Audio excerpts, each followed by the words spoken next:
Hi, my babes. Good morning. I hope you all are doing okay, if not great. This morning, we are getting to the end of our review and discussion about James Clear's book, Atomic Habits. His subtitle is Tiny Changes, Remarkable Results.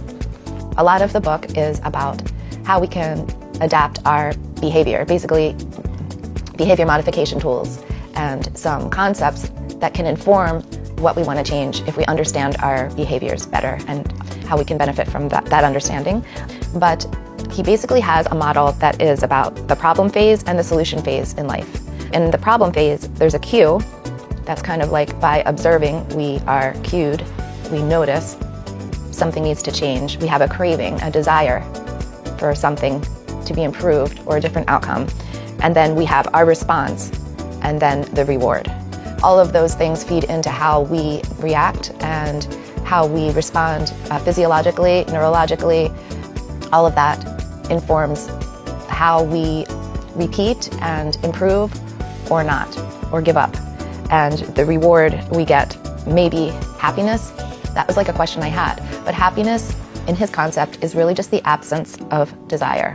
Think about that a little bit. Some very cool things that I would take away positively, because a lot of us are having a hard time right now, and I feel there's just so much suffering and stress. And one of his theses is that with a big enough why, we can overcome any how.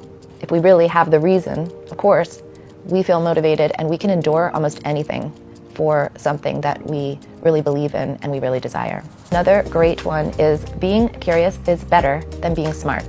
Well, thank God for that, because I am not feeling very smart on a lot of things I'm trying to do, but I do notice if I have curiosity, that is everything. When we don't have curiosity, then we are really declining.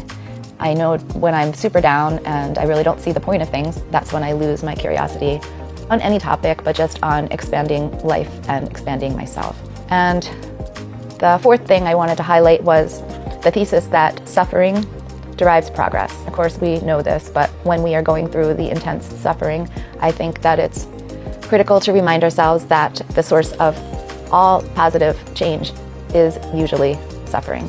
We have to get a desire to make a change, and that has to do with human progress as a society and the progress we make in ourselves.